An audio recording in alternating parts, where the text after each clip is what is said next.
नमस्कार. आज आपण चाललोय माणगावला. रायगडला नाही, सिंधुदुर्ग माणगावला. पण तिकडे आहे तरी काय? माणगावला आहे परमपूज्य टेंबे स्वामी महाराजांचे जन्मस्थळ. त्यांनी स्थापन केलेले श्री दत्त मंदिर. रत्नागिरीहून देवदेव, पाली, साखरपा असा प्रवास करत आम्ही सिंधुदुर्गला निघालो. पावसाची थोडी थोडी रिपरिप चालूच होती, पण प्रवासाला साजेसा पाऊस होता.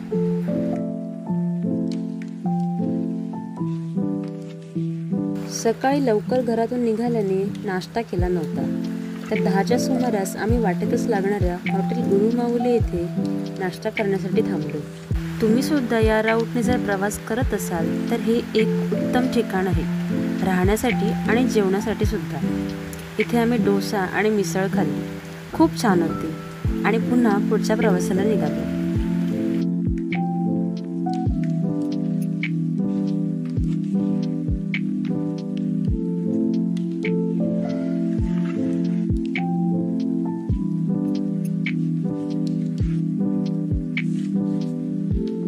कुडाळपासून 14 किलोमीटर अंतरावर माणगाव आहे. टेंबे स्वामी महाराजांना दत्तभक्तीचा वारसा वडिलांकडून मिळाला. त्यांची नृसिंहवाडीत जाणे येणे चालूच असायचे. त्यातच त्यांना आज्ञा मिळाली की आपण माणगावी जाऊन दत्त मंदिराची स्थापना करावी. अशातच एके दिवशी वाडीवरून येताना वाटेत त्यांना एक मूर्तिकार भेटला. त्याच्याकडून श्री दत्ताची मूर्ती घेतली आणि ते माणगावी परतले.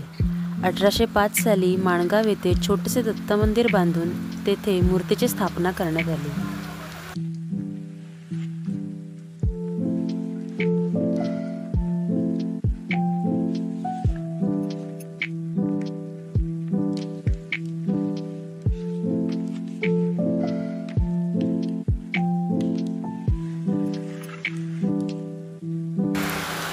जवळपास 11:30ला आम्ही माणगावला पोहोचलो.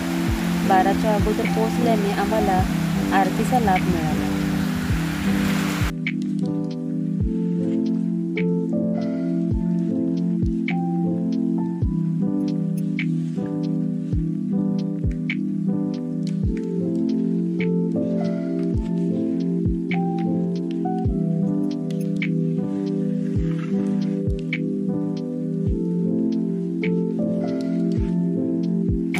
महाप्रसादासाठी कूपन काउंटरवरून कूपन्स घ्यायची. एका वेळी 100 माणसे जेवतील एवढा मोठा प्रसादगृह आहे.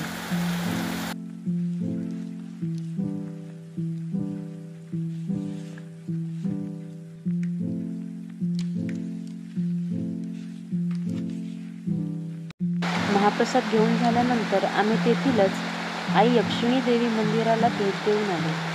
खूप सुंदर आणि कोकणी पद्धतीचं मंदिर आहे. दर्शन झाल्यानंतर 2:30च्या सुमारास आम्ही पुन्हा परतीच्या प्रवासासाठी निघालो.